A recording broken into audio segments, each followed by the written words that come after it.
Olá, gente, tudo bem? Eu vou trazer aqui hoje algumas informações que não foram veiculadas pela mídia referente àquele caso de um pastor acusado de ter mandado matar a sua ex-nora, tá bom? Então, se você ainda não é inscrito no canal, se inscreve aí, deixa o seu curtir, ative o sininho para você receber do YouTube as notificações dos novos vídeos, tá? Então vamos relembrar, o crime aconteceu no dia 15 de janeiro de 2019. O corpo de uma jovem de 22 anos foi achado, encontrado num matagal com 2 tiros na cabeça. E aí, quem são esses envolvidos? Foram 3 pessoas envolvidas diretamente nesse crime. O pastor Adir, ele é um pastor da Assembleia de Deus, ele pastoreou durante 29 anos alguns setores das Assembleias de Deus, Ministério do Belém, região de Arujá, região de Ferraz de Vasconcelos, São Caetano, Suzano. Ele foi copastor em Suzano por 15 anos e ele estava, na época do crime, em São Mateus, setor de São Mateus, extremo leste de São Paulo, periferia da zona leste de São Paulo. Ele estava pastoreando lá há quase 6 anos. Ele substituiu o pastor Severino Pedro, né, o pastor anterior que faleceu. Abraão, outro envolvido, co-réu no crime, sobrinho do pastor Adir, com várias passagens pela polícia, já chegou a ser preso, roubo, furto, as passagens na polícia, tá? Roubo, porte de arma, na verdade, receptação. E a outra pessoa, no caso, a vítima fatal, Mirelle. Mirelle foi casada com o filho do pastor Adir por 2 anos. O casal teve um filho. Quando o bebê estava com 2 meses, eles se separaram. Na época do crime, o casal estava separado há 6 meses. Bom, lembrando que o pastor Adir, ele é advogado de formação e possui doutorado em filosofia, tá? Ele é doutor em filosofia. Então vamos lá relembrar o que já foi veiculado aí na mídia, na época bastante, dia 15 de janeiro. O pastor Adir, na versão que ele deu para a polícia, falando assim, gente, esqueci de comentar com vocês, eu estou aqui com uma sentença de 1º grau do caso, tá? No Tribunal de Justiça do Estado de São Paulo, com a marca de Mogi das Cruzes, datada de 20 de março de 2020. Então, foram ouvidas 7 testemunhas, incluindo aí a mãe de Mirelle, o ex-marido, né, o caso filho do pastor Adir, o irmão dela, 2 policiais civis, o delegado. Então, são informações que eu tirei, tá bom? Dessa sentença de 1º grau. Vamos lá para o dia 15 de janeiro.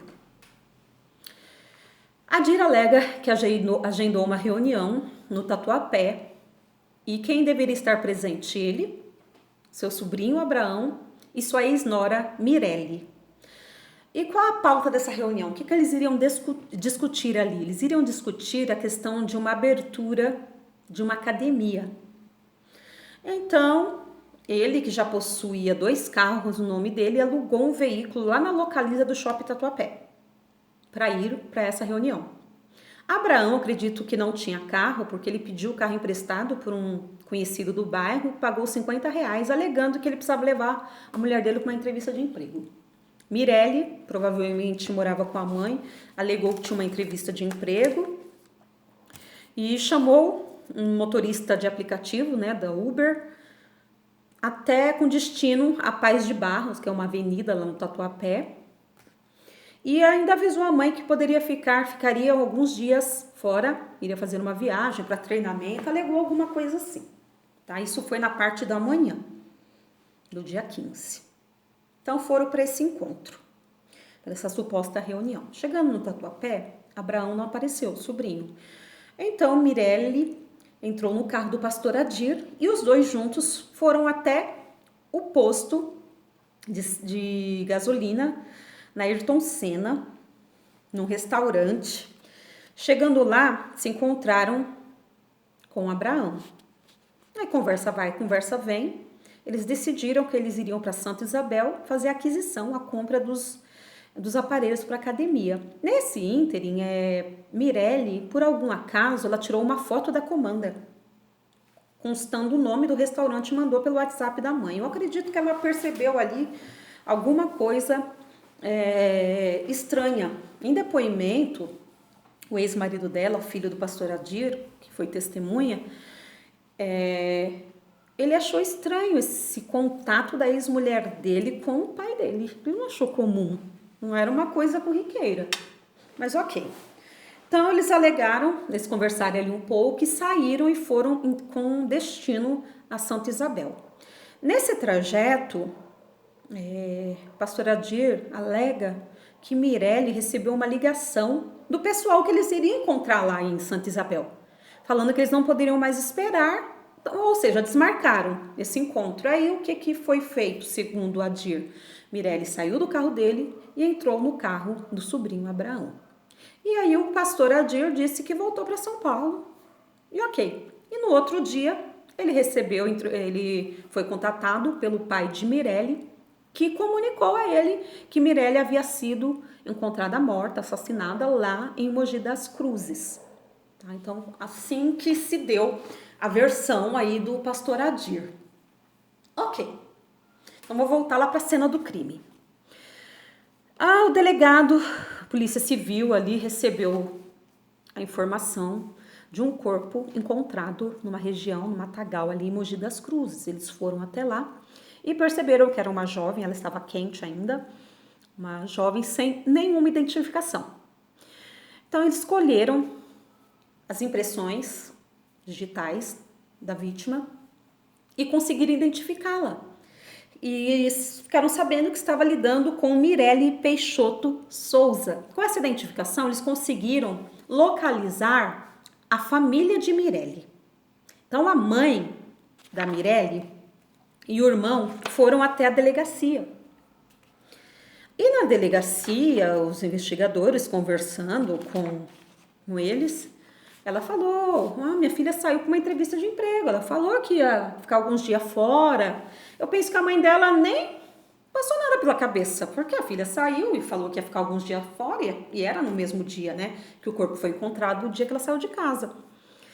E ela falou assim que minha filha tirou uma foto da comanda por onde ela passou. Então ela apresentou essa foto para o delegado ali, para os investigadores, e eles já prontamente localizaram o nome do restaurante que tinha na comanda ali na foto do WhatsApp e foram no outro dia fazer o levantamento das imagens, né, do circuito interno de segurança do restaurante e localizaram a Mirelle ali com uma pessoa, um senhor, segundo um dos policiais aqui no depoimento dele, disse que um senhor vestido de social.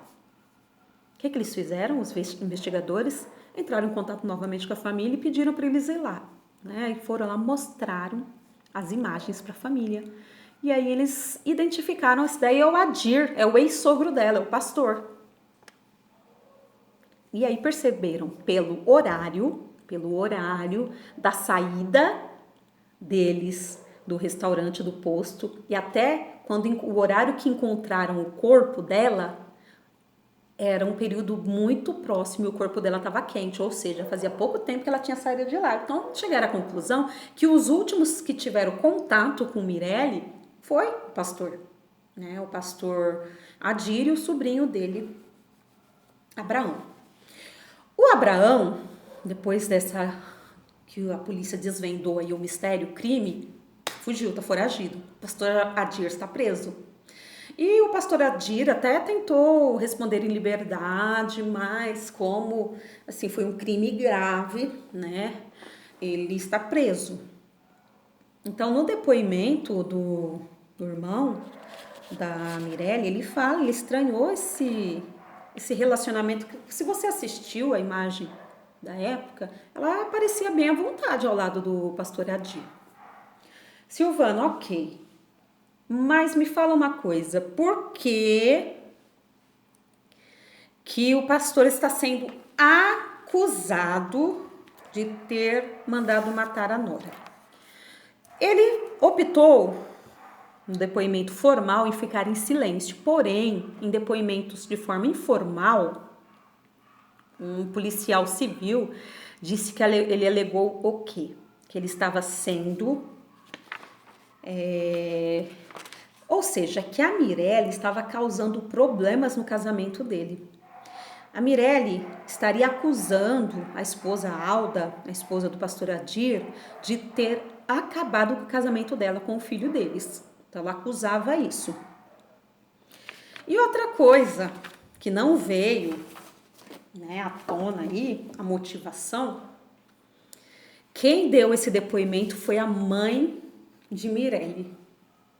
Quando descobriu, né, ela viu na imagem que a última pessoa que esteve com a filha dela foi o pastor, ela falou, então, a minha filha realmente estava ameaçando o pastor. Ela estava querendo falar para a esposa do pastor, que o pastor Adir, ele estava mantendo relacionamentos, não com uma mulher, com mulheres da igreja. Então ela iria falar, ela estava ameaçando de falar. E não só falar para a esposa dele, ela teria agendado uma reunião com um representante da igreja. Quem que está acima de um pastor setorial? Pastor José Wellington e pastor José Wellington Júnior, né? No caso, eu acredito, eles não deram esse nome, eles falaram com o representante da igreja. O representante da igreja, hierarquicamente, seria eles, né? Então, ou seja, aquela versão dele que ele teria premeditado isso de forma informal. No depoimento formal, ele se manteve em silêncio, falou que ia falar só em juízo, mas de forma informal ali, ele disse que a motivação seria essa. Ela estava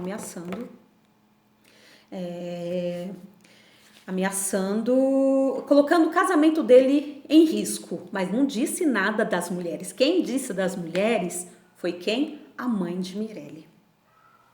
Tá? Aí, Silvana, ok.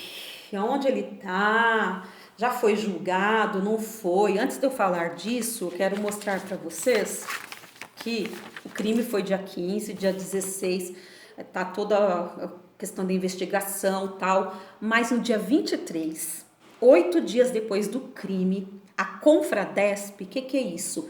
Convenção Fraternal Interestadual das Assembleias de Deus do Ministério do Belém, que tinha na época como pastor presidente, não sei se agora ele tá, acho que tá, o pastor José Wellington, ele emitiu uma portaria de número 010 de 2019 dizendo assim: Pastor José Wellington Bezerra da Costa, presidente do Ministério do Belém, Confradesp, no uso de suas atribuições estatutárias e considerando o disposto no artigo 11 do inciso 1º do Estatuto da Confradesp, considerando a prisão ocorrida hoje, ou seja, no dia 23, uma semana praticamente depois, a polícia desvendou aí o crime e prendeu. Então, considerando a prisão ocorrida hoje de Adir Teodoro Neto, o RG tal, CPF tal, fato noticiado pela imprensa. Aí determino a imediata suspensão das funções pastorais de Adir Teodoro Neto, a instauração de processo ético disciplinar junto ao Conselho de Ética da Confradesp,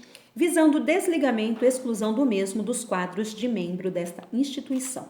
Então, foi um documento publicado pela Confradesp, né, assinado pelo presidente, pastor José Wellington. Achei importante essa atitude, claro, né, necessária. Gente, esse documento que eu acabei de falar para vocês, das 7 testemunhas, foi o último documento que a gente conseguiu referente a esse crime. Foi de março de 2020, já tem um ano e pouquinho. Se saiu outro documento, não dá para saber, provavelmente está em segredo de justiça. Então, ele não foi julgado, tratam ele aqui, recebida a denúncia, o réu, O acusado, no caso Abraão, é co-réu. Algumas informações aqui, olha, Corréu é seu sobrinho, fala que existe indícios suficientes de autoria e prova da materialidade do delito, elementos para encaminhar o réu a ir para julgamento pelo juízo natural da causa, o tribunal de júri, ou seja, diante de todas as evidências, eles veem, né, eles acusam, colocam ele como réu, e está aguardando aí o julgamento. Então, o julgamento ainda não ocorreu, mas existem elementos fortes, né, da participação dele, tá? Vamos ver outra coisa aqui, que ele se manteve calado. Deixa eu ver se tem mais alguma coisa que eu possa falar dessa sentença. O delegado de polícia, né, que atendeu, o Dr. Rubens José Ângelo, fala que isso aí foi um feminicídio. Tiros a queima-roupa.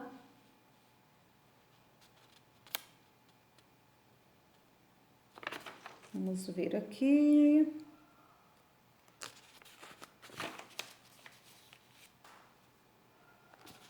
A paga do crime. O que esse Abraão ia ganhar com esse crime? Uma cirurgia. O pastor Adir, no caso, iria pagar uma cirurgia para ele.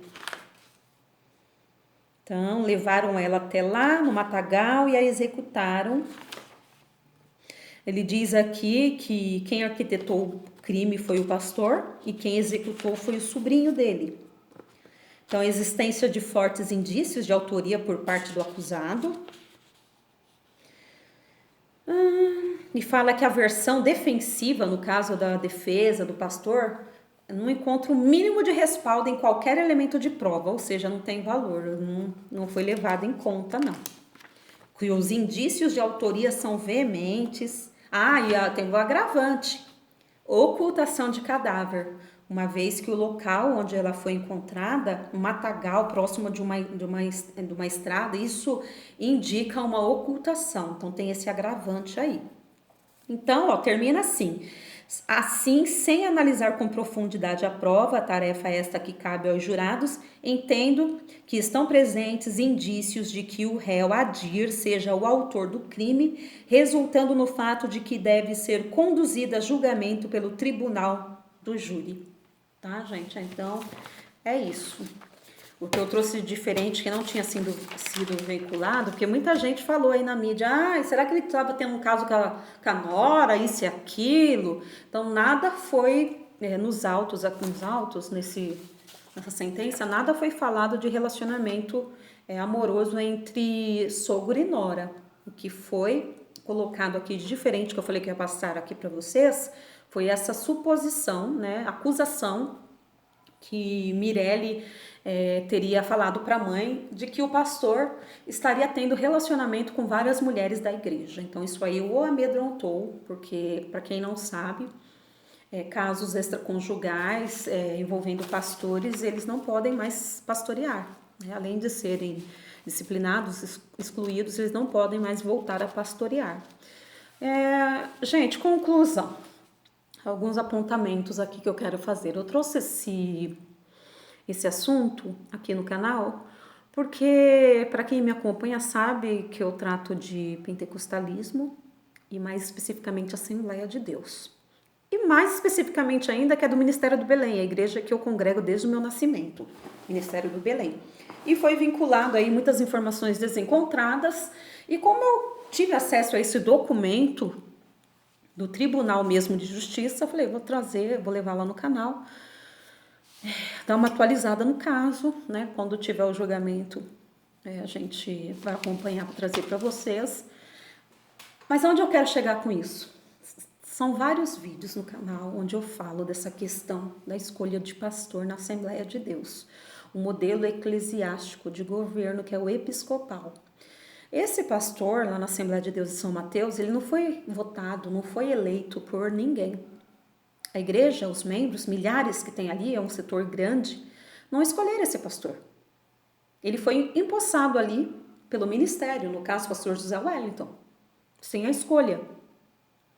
E quando ele leva esse pastor para dirigir no setor, ou qualquer outro pastor em outro setor, a igreja não tem um conhecimento prévio de quem irá, não sabe a vida pregressa dessa pessoa, regressa, não sabe nada da vida, os antecedentes, nada dessa pessoa.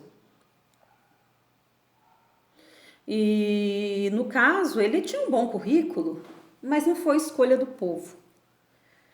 Eu acho isso, como eu já falei em vários vídeos, vocês sabem, eu acho muito negativo, mesmo porque as origens da nossa denominação das Assembleias de Deus, eles tinham uma influência batista, vocês sabem, dos fundadores, Daniel Berg e Gunnar Wingre. Então, esse modelo de administração eclesiástico, eles defendiam o congregacional, onde para toda e qualquer decisão, reunia uma assembleia e o povo decidia. E com o passar dos anos, isso aí foi deixado de lado e eles foram aderindo a essa questão de episcopal, vem lá de cima.